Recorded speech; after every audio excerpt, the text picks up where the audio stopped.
le cas du Minitel, l'État et les industriels français orchestrent l'innovation, mais ils ne peuvent pas l'imposer. Il faut qu'elle soit adoptée par les utilisateurs. Fabriquer une interface utilisateur adéquate est une condition indispensable de la diffusion de cette innovation, et ce processus d'adoption, qui est le seul permettant la diffusion, va être organisé, pensé, articulé. C'est le sujet de cette vidéo.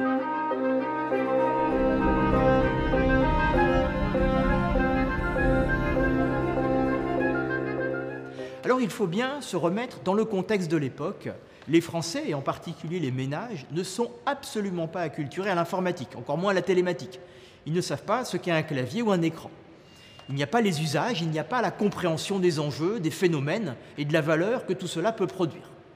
Les enjeux sont assez clairs, mais relèvent de défis majeurs. Il va falloir travailler l'ergonomie du terminal pour en faciliter l'usage. Il va falloir définir des normes d'affichage qui, progressivement, vont engendrer des habitudes et faciliter l'adoption. Il va falloir structurer les informations pour assurer l'accès aux services de manière opérationnelle. Tout cela dans l'état des systèmes techniques des années 70 et des années 80. Alors la manière dont les acteurs vont procéder est un classique en innovation. Ils vont expérimenter, ils vont tester, c'est-à-dire qu'ils vont passer à l'acte, notamment en travaillant auprès des ménages, des utilisateurs, auprès de monsieur et madame tout le monde, pour engendrer de la connaissance.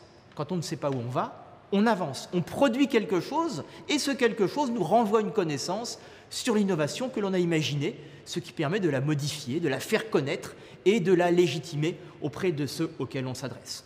Des expériences sont réalisées en Ille-et-Vilaine d'une part, et en Île-de-France, avec l'expérience 3V, mobilisant des ménages de Versailles, de Vélizy et de Villacoublay. Ces expériences remontent des informations très précieuses, des connaissances pour les développeurs sur la manière dont les gens recherchent des informations et sur la manière dont ils naviguent. Progressivement, il y a un co-apprentissage du côté des usagers, des clients, un début d'apprentissage, de formation à la culture numérique, et du côté des développeurs, un apprentissage sur les usages. Donc on voit bien que progressivement, ces expérimentations vont légitimer l'innovation. Et il y a un point intéressant à souligner, c'est que quels que soient les résultats, même quand ils sont négatifs, même quand les ménages signalent que ce Minitel, que cette recherche électronique sur l'annuaire est moins facile que sur une version papier, eh bien on avance. Ça signifie qu'on a acculturé, qu'on a fait passer des messages et qu'on peut s'améliorer et que ce diffusant, le système intégrera ces améliorations. Comme le disait Gilles, donner accès à cette information, faciliter l'accès à l'information est un enjeu déterminant. Il s'agit de concevoir l'interface, c'est-à-dire comment afficher l'information sur le terminal, comment structurer la page écran pour l'utilisateur. Il y a des contraintes qui vont être fixées d'abord au niveau international. C'est une adaptation de la norme vidéotexte, mise à la norme française et qui s'appelle Antiope. C'est ce qui va fixer la manière dont on affiche les textes et les graphiques. Il y a une taille d'écran limite pour ce terminal Minitel et on va la fixer à environ 9 pouces de diagonale. Un écran Minitel va se décomposer en 25 lignes pour 40 ou 80 colonnes selon les modes d'affichage. Cette simplification et ce choix déterminant est déterminant en termes industriels parce qu'en simplifiant, on va réduire les coûts de production. En même temps, il y a des choix qui vont s'imposer avec cette simplification de tout passer en mode texte avec des champs prédéfinis dans lesquels on va pouvoir saisir des données. Autrement dit, pour nous qui sommes aujourd'hui habitués à des dispositifs de pointage, de souris, de tablettes à écran tactile, de pointeurs différents, il n'y a aucun de ces systèmes-là. Tout se fait à travers un clavier, en réponse à une information sur un écran texte. Il y a derrière cette idée, l'idée de transposer en mode texte et en mode champ, l'idée qu'on passe de l'annuaire papier à l'annuaire électronique. Il faut transposer la recherche sur le papier, qui se fait à travers un nom d'abonné ou une localité, à l'annuaire électronique. Alors voilà comment se structure une page typique de l'annuaire électronique Minitel et on retrouve la recherche possible par nom. Et en indiquant la localité ou le département, on peut avoir des informations pour faire la recherche dans l'annuaire électronique comme on pourrait le faire initialement sur la version papier. Comme il a été indiqué, la Direction générale des télécommunications va organiser des expériences pour recevoir et capter un maximum de connaissances sur la manière dont l'utilisateur s'approprie ou non ces systèmes. Le premier test grandeur réelle de l'annuaire électronique se fera en Ille-et-Vilaine, dans la commune de Saint-Malo, à l'été 1980. C'est annoncé à travers différentes pages de journaux à cette période-là. Cela permettait de mettre en avant la nouveauté et l'importance de ces expériences. La deuxième grande expérience va être menée, c'est l'expérience baptisée 3V pour Télétel 3V. Elle va être organisée à partir du 9 juillet 1980 dans 3 communes de Vélizy, Versailles et Villacoublay, d'où le nom de 3V. Au départ, sur 2500 personnes auxquelles on va donner non pas le Minitel, mais le terminal tel qu'on l'a vu à la fin des début des années 80, c'est un décodeur branché sur la télévision, décodeur qui va assurer le décodage des informations transmises par le réseau vidéotexte. C'est donc ce décodeur placé sous le téléviseur du foyer qui va ensuite être étendu à plusieurs milliers de personnes autour des 3V, de ces 3 communes d'Île-de-France.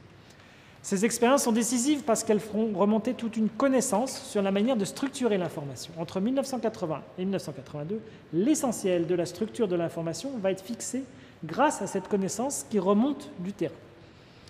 Plusieurs conclusions vont en être tirées, un peu tous azimuts, à partir de ces expériences. Une conclusion va être assez importante et un défi à relever par les concepteurs de l'annuaire électronique, c'est que les utilisateurs du terminal Minitel ne sont pas acculturés au dispositif et passent plus de temps à chercher à travers l'annuaire électronique une donnée qu'ils auraient pu trouver dans l'annuaire papier. Les 3/4 des utilisateurs perçoivent la recherche plus lente et la réalité ne leur donne pas tort puisqu'on estime qu'il faut 3 fois plus de temps même pour un utilisateur aguerri, pour chercher l'information sur le système électronique par rapport au système papier lié à la transmission des informations. Du point de vue des concepteurs, c'est un défi techniquement surmontable. Ce n'est pas vraiment un obstacle. Deuxième retour d'expérience qui sera très significatif pour les concepteurs, c'est que les concepteurs avaient imaginé que les utilisateurs allaient transposer la distinction entre page blanche et page jaune, entre les particuliers et les professionnels de l'annuaire papier, et en imaginant que leur accès à l'annuaire électronique allait reposer sur cette distinction. Or, il n'en est rien. En recherchant sur l'annuaire électronique, on cherche de manière totalement indifférenciée un professionnel et un particulier, ce qui n'avait pas été anticipé par les concepteurs de l'annuaire électronique. Donc, des problèmes d'ergonomie vont se reposer avec cette non-distinction. Une difficulté qui avait été anticipée, qui s'est relevée majeure dans ces expériences, c'est que la moindre faute d'orthographe dans la localité ou le nom de la personne que vous recherchez empêche l'accès à l'information. Alors que sur l'annuaire papier, on peut facilement s'auto-corriger.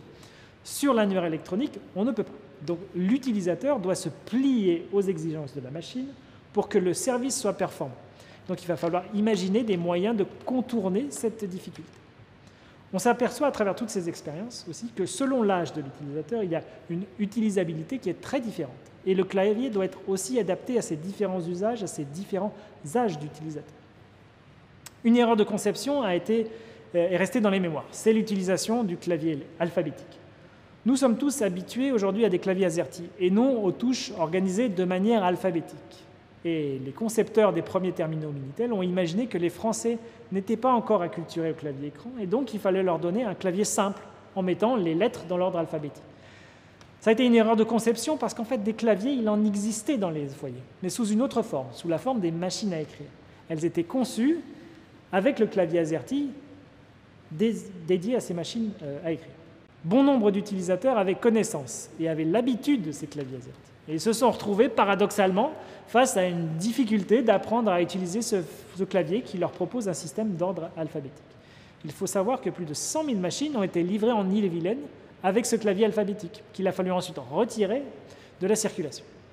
Donc c'est une période décisive à l'écoute des attentes des futurs utilisateurs sur l'ergonomie, le clavier, l'esthétique, les fonctionnalités du service. C'est un mode de diffusion à la fois classique dans l'innovation, mais qui est en fait très inédit pour l'État français, qui s'implique à une échelle sans précédent dans ces expériences. Au final, le choix de l'interface textuelle, je vais l'expliquer, c'est une sorte de compromis entre simplification pour des coûts de production raisonnables et simplification pour les usagers. En même temps, d'autres formes d'interface sont en préparation dans d'autres laboratoires dans le monde.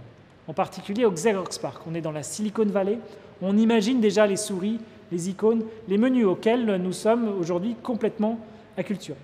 Ce sont deux voies différentes de conception de l'interface graphique et de l'interface utilisateur. Néanmoins, cette utilisation de la souris, des icônes, des menus s'imposera dans un second temps, dans une seconde phase, lorsque les micro-ordinateurs, Internet et le web s'imposeront comme une alternative au Minitel. Point important dans les attentes qui se sont faites jour, à travers ces expériences, c'est que limiter le système à l'annuaire électronique, dans les premiers temps de ces expériences, surtout à Saint-Malo, a immédiatement fait réagir les Français en disant « on ne peut pas mobiliser et dépenser autant d'énergie juste pour un annuaire électronique ».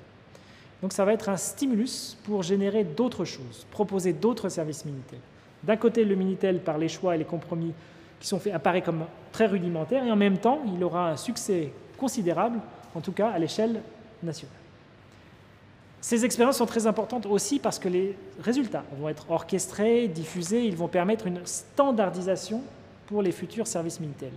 La Direction générale des télécommunications produit des recommandations à destination des futurs fournisseurs de services qui vont se plier aux résultats des expériences, aux connaissances qui ont été acquises au fil de ces expériences. Les concepteurs vont accepter de suivre ces recommandations et vont tous converger sur des formats qui permettent à l'utilisateur de ne pas être perdu, de se reconnaître dans ces formats, dans ces services Minitel très identifiés. C'est un point important parce que les services comme Prestel au Royaume-Uni, par exemple, n'ont pas établi ces standards. Chaque fournisseur de services, dans ce cadre, redéfinit d'une certaine manière son interface. Ça va devenir illisible, complètement déroutant pour les utilisateurs, ce qui va conduire à l'échec du système Prestel. Donc on voit encore une fois le caractère central et l'enjeu primordial de la définition de ces normes d'affichage, de ce design d'affichage, de l'interface entre l'utilisateur et le service, qui a été orchestré de manière assez magistrale par les services de l'État français à cette époque, et c'est ce qui assure, encore une fois, le plein succès du Minitel.